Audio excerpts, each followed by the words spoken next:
This channel does not promote any violent, harmful, or illegal activities. All content provided by this channel is meant for an educational purpose only. Top quality और consistent performance के लिए सिर्फ silver pump नाम याद रखना।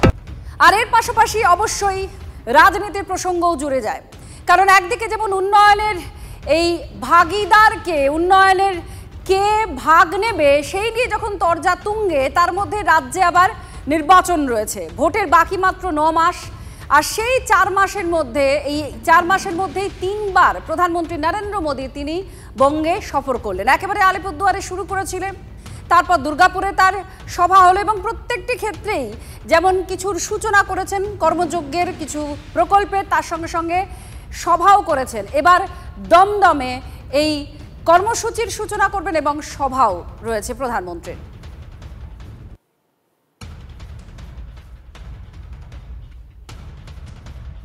মন্ত্রী প্রায় 5,000 কোটি টাকার প্রকল্পের উদ্ঘাটন করবেন এবং এর মধ্যে 3টে মেট্রো স্ট্রেচ আছে আপনারা জানেন। কিন্তু এটাও হতে পারত যে দক্ষিণ কলকাতার সাথে এয়ারপোর্টের একটা সরাসরি যোগাযোগ হতে পারত, গড়িয়া থেকে শুরু করে এয়ারপোর্ট অবধি সরাসরি মেট্রো চলতে পারত। শুধুমাত্র রাজনীতির জন্য মমতা বন্দ্যোপাধ্যায় চিংড়িঘাটাতে 300 মিটার জায়গা, যেখানে শুধু ট্রাফিক বন্ধ রাখতে হবে কিছুক্ষণের জন্য, ওনার অসহযোগিতার জন্য কিন্তু আজকে দক্ষিণ কলকাতার মানুষ 300 মিটারের জন্য, মানে ভাবতেও অবাক লাগে, 300 মিটার জায়গার জন্য কিন্তু দক্ষিণ কলকাতার মানুষ বঞ্চিত হলেন। যে প্রজেক্ট উদ্বোধন করতে আসছেন সেগুলো মমতা বন্দ্যোপাধ্যায়ের ভাবা, রেলমন্ত্রী থাকাকালীন মমতা বন্দ্যোপাধ্যায়ের ভাবা, মমতা বন্দ্যোপাধ্যায়ের তৈরি করা, মমতা বন্দ্যোপাধ্যায়ের স্যাংশন করা, মমতা বন্দ্যোপাধ্যায়ের অর্থ অনুমোদন করা। ওনারা এত বছর ধরে দেরি করে ভোটের সময় সেইটাকে উদ্বোধন করে ওই পাথরে নিজের নাম লিখতে চাইছেন। কি বলতে পারেন প্রধানমন্ত্রী নরেন্দ্র মোদী? আলিপুর দুর্গাপুরের সভা থেকে শাসক দলকে, রাজ্যের শাসক দলকে তিনি নিশানা করেছেন। আর আজকের সভা থেকে কি বলতে পারেন? কারণ বেশ কিছু প্রেক্ষাপট, বেশ কিছু ইস্যু এসেছে, যার মধ্যে এসআইআরএ নিয়ে তৃণমূল কংগ্রেসের বিরোধিতা, বাঙালিদের হেনস্থা করা হচ্ছে বিজেপি শাসিত রাজ্যগুলিতে, এই নিয়ে ক্রমাগত সুর চড়ানো হচ্ছে। এই সমস্ত বিষয়গুলো যখন সামনে এসেছে, কিছু কি বলতে পারেন প্রধানমন্ত্রী আজকের সভা মঞ্চ থেকে? আমাদের সঙ্গে কৌস্তভ আমাদের প্রতিনিধি আছেন, তার কাছ থেকে জানার চেষ্টা করব আজকের সভা থেকে প্রধানমন্ত্রী নরেন্দ্র মোদী এই এসআইআর ইস্যু বা বাঙালিদের ওপরে হেনস্থা করা হচ্ছে, এই যে অভিযোগ তৃণমূল কংগ্রেস করছে, সেগুলো কি নিয়ে কোনো মন্তব্য করতে পারেন, কোনো কিছু অ্যাড্রেস করতে পারেন, কোনো পূর্বাভাস?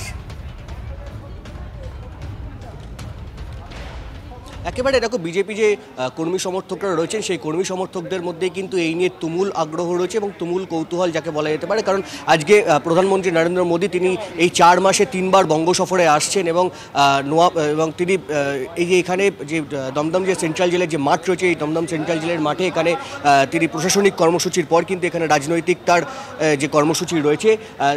আমার ক্যামেরা পার্সন কল্যাণকে দেখাতে বলবো যে সামনের যে লেখাটা রয়েছে, এই যে মঞ্চের সামনে যে লেখাটা, লক্ষ্য বিজয় সংকল্প পরিবর্তনের, এই স্লোগান নিয়েই কিন্তু বিজেপির যে কর্মী সমর্থকরা রয়েছে তারা 26-এর বিধানসভা যে নির্বাচন, সেই বিধানসভা নির্বাচনকে পাখির চোখ করছে এমনটা কিন্তু বলাই যায়। এবং এই বঙ্গ সফরে আসার আগেই কিন্তু প্রধানমন্ত্রী নরেন্দ্র মোদী তিনি কিন্তু একটা টুইট করেছেন, যে এই টুইটে কিন্তু রাজ্যের শাসক দল তৃণমূল কংগ্রেসকে তিনি নিশানা করেছেন। এবং সবচেয়ে বড় যেটা প্রশ্ন সেটা হচ্ছে যে এই যে বাঙালি অস্মিতা, অর্থাৎ বাঙালি অস্মিতায় কিন্তু শান দিতে দেখা যাচ্ছে রাজ্যের শাসক দল তৃণমূলকে। কারণ বিভিন্ন ক্ষেত্রে, বিশেষ করে বিজেপি শাসিত রাজ্যে বাঙালি হেনস্থার অভিযোগের কথা তুলে ধরতে দেখা যাচ্ছে তৃণমূলকে। তার বিরুদ্ধে বা তৃণমূলকে নিশানা করে প্রধানমন্ত্রী নরেন্দ্র মোদী তিনি কোনো মন্তব্য করেন কিনা, তিনি কি বার্তা দেন, সেই নিয়ে কিন্তু প্রচুর কৌতূহল রয়েছে বিজেপি যে কর্মী সমর্থকরা রয়েছেন তাদের মধ্যে। এবং একই সঙ্গে তৃণমূলের যে এসআইআর বিরোধিতা রয়েছে তার পাল্টা প্রধানমন্ত্রী নরেন্দ্র মোদী দেন কিনা, সেটাও কিন্তু এই রাজনৈতিক যে আজকে সমাবেশ রয়েছে সেখানে কিন্তু দেখার বিষয়, যে এখান থেকে তিনি তার কোনো বার্তা তুলে ধরেন কিনা।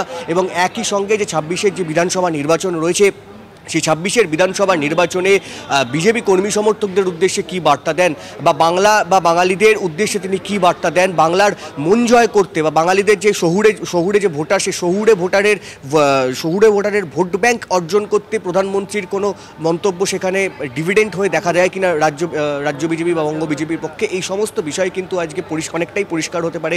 এই যে আজকে কর্মী সভা রয়েছে, এখানে যে রাজনৈতিক সমাবেশ রয়েছে, এই রাজনৈতিক সমাবেশে। এবং এই মুহূর্তে কিন্তু দমদম সেন্ট্রাল জেলের যে সভামঞ্চ রয়েছে সেখানে কিন্তু শেষ মুহূর্তের প্রস্তুতি চলছে, কারণ আর কিছুক্ষণ সময় বাকি, তারপরে কিন্তু প্রধানমন্ত্রী নরেন্দ্র মোদী তিনি এই রাজ্যে আসছেন।